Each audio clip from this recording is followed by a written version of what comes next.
Et puis, les étudiants de l'Institut supérieur pédagogique technique de Kinshasa vont dans les jours qui viennent étudier dans des conditions confortables. C'est ce qu'a affirmé le directeur général de cet établissement, le professeur Albert Kabasele Yenga, le mercredi 10 juillet lors de sa visite d'inspection des travaux de construction de son alma mater. Gabriel Lubuya nous en dit plus. L'objectif de la visite du directeur général de l'Institut supérieur pédagogique technique de Kinshasa, le professeur Albert Kabasele Yenga, était d'évaluer l'évolution des travaux et de s'assurer du respect des clauses signées avec ses partenaires. Aussitôt arrivé au chantier chinois, le constat est amer. Ici, l'on constate la construction en matériaux durables à la place des matériaux métalliques tels que convenu. Entreposer des vieux véhicules, je vous avais dit que nous ne voulons pas ça. Nous ne voulons pas être un dépotoir. Bon. Donc, vous voyez, le contrat, mon fils, le contrat n'est même pas encore validé, notarié.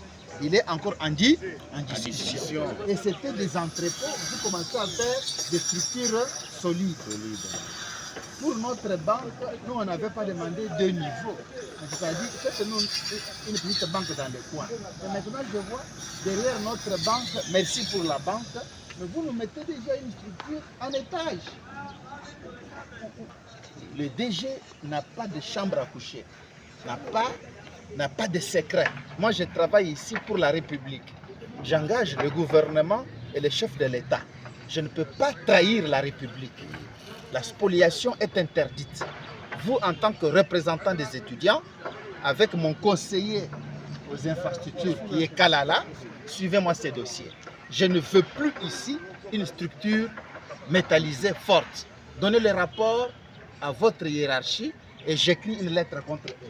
Selon les patrons de l'ISP Kin, c'est grâce au leadership du président de la République Félix Antoine Tshisekedi Tshilombo avec des partenaires que son établissement aura plus de 60 salles de cours, 4 grands amphithéâtres et des laboratoires modernes pour augmenter la capacité d'accueil de ses étudiants, mais aussi un bon cadre de formation.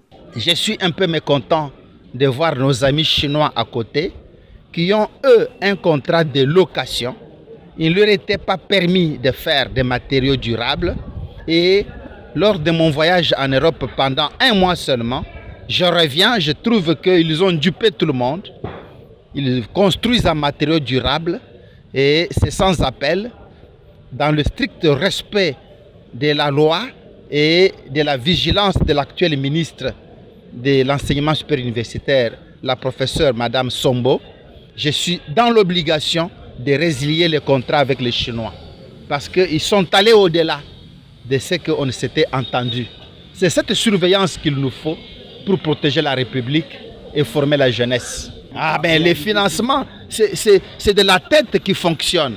Parce que les gens attendent tout de l'État. Vous avez quoi? Dieu demande à Moïse, qu'as-tu entre les mains? Moïse lui dit, je n'ai qu'un bâton. Mais nous aussi, on avait un petit bâton qu'on a mis en PPP. Et sans prendre de rétrocommission. Créé en 1972 grâce au partenariat entre les gouvernements congolais et belges dans l'objectif de former des ingénieurs de qualité en pédagogie, l'ISP Kin a réaffirmé son engagement de mettre sur pied les orientations de la ministre de l'enseignement supérieur et universitaire.